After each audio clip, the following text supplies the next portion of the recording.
Hello mes chers conscients, c'est Michel et le défi 30 jours continue.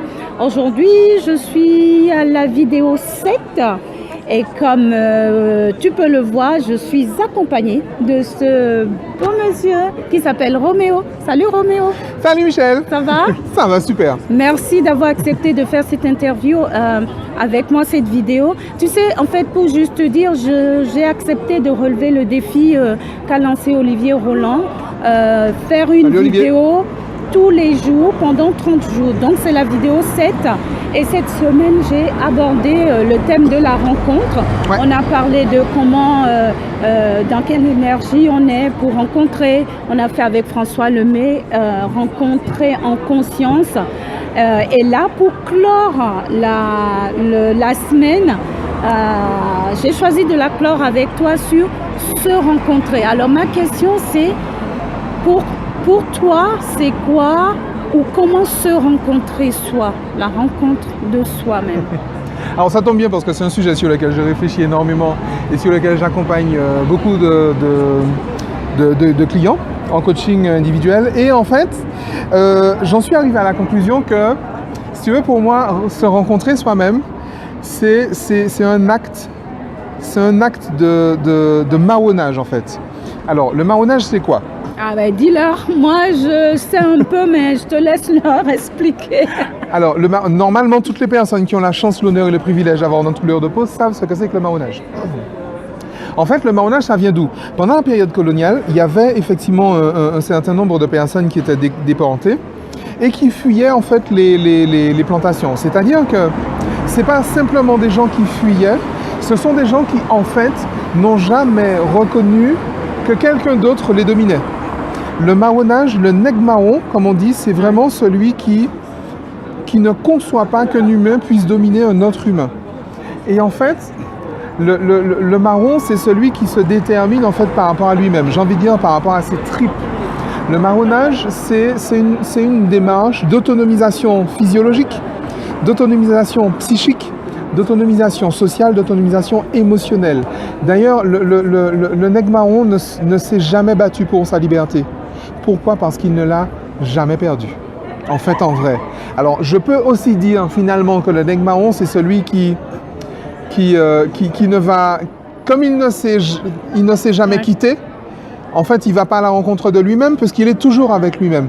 Et en fait, c'est véritablement ça. C'est-à-dire que pour moi, le marronnage, c'est vraiment, pour employer des termes peut-être un peu plus neuroscientifiques, un peu plus coaching, un peu plus développement personnel, je dirais que se rencontrer soi-même et donc marronner, c'est découvrir son système de valeurs, c'est choisir son système de valeurs et intégrer et préférer son système de valeurs à quoi que ce soit d'autre.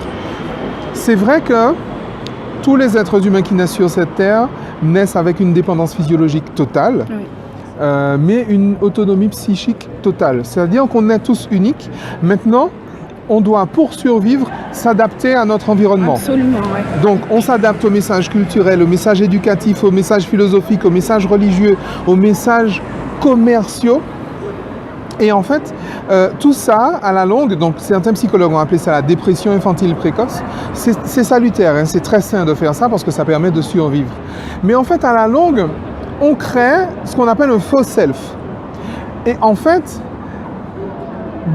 pour moi, devenir adulte, s'émanciper, c'est justement prendre déjà conscience de ce faux self, non pas le rejeter, mais en prendre conscience et mesurer l'écart entre le faux self et le vrai soi. Alors, donc oui, juste pour faux self, tu veux dire le faux soi, quoi. Enfin. Alors, le faux self, en fait, c'est un personnage fictif, c'est un personnage superficiel et c'est un personnage suradapté que l'on crée suite justement à cette dépression infantile précoce.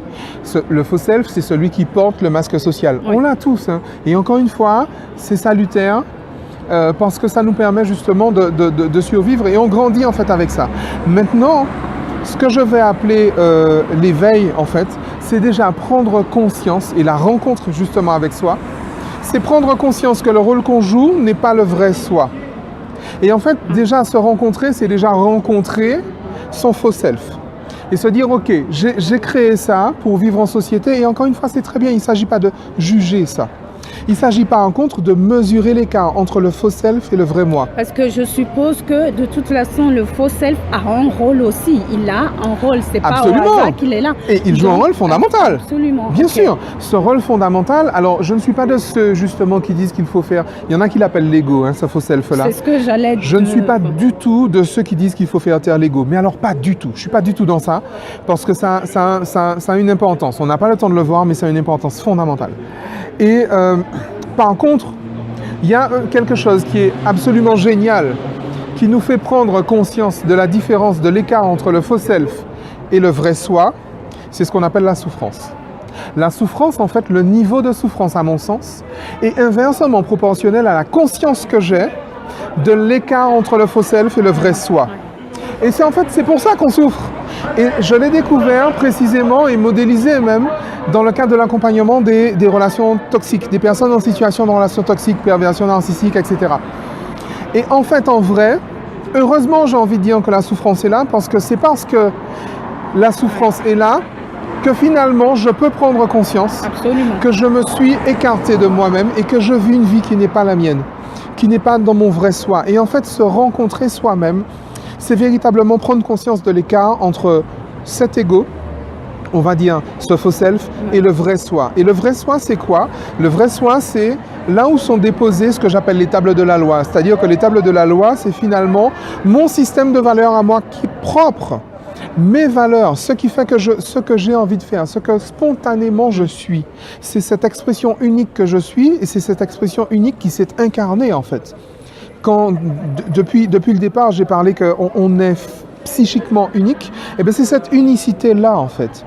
Et le vrai soi, c'est qui je suis si on ne m'avait pas dit qui je devais être. Ça, je parle là-dessus.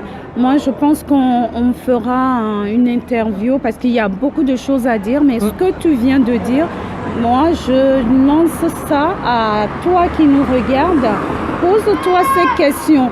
Qui je serais si on ne m'avait pas dit qui je devais être. Voilà. Et partage dans les commentaires. Je vais le faire aussi. Je trouve que c'est waouh.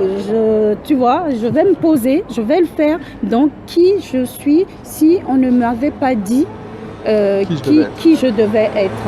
Et voilà, je pense qu'on va... Mes chers Céliconscients, la question, moi, c'est bon, j'ai ma dose là. Je pense que je savais qu'il allait envoyer du lourd. Mais enfin, bon, voilà, moi, je t'invite à réfléchir à cette question, à commenter. Et dis-moi aussi, c'est quoi pour toi se rencontrer? Parce que tout le propos ici, c'est d'abord se rencontrer soi et aller à la rencontre de l'autre. Se rencontrer quelque part, c'est rencontrer l'autre aussi, étant donné que nous sommes tous des êtres humains. On est d'accord, on est d'accord. Et une relation saine, c'est justement une relation entre deux personnes qui se sont rencontrées soi. C'est pas beau ça c'est le mot de la fin. Là-dessus, sur ce, on va vous laisser, on a faim, on va aller dîner. Ça fait 3 jours qu'on...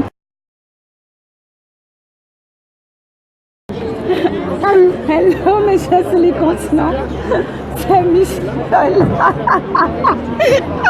Mon Dieu. On n'a pas commencé, on rigole déjà, c'est bien. Ça non mais, j'ai pas parlé de rigologie. Non, c'est pas une blague, hein. C'est lui là. C'est lui. Enfin bon. Voilà, le défi 30 jours continue. Vous voyez, j'ai pratiquement plus de voix après 3 jours de séminaire. À la salle Gaveau. À la salle Gaveau, voilà. Alors, le défi 30 jours continue. Donc, aujourd'hui, c'est ma vidéo 7 que je tourne avec ce grand beau monsieur ici qui s'appelle Roméo, et on va clôturer cette semaine sur le thème de la rencontre avec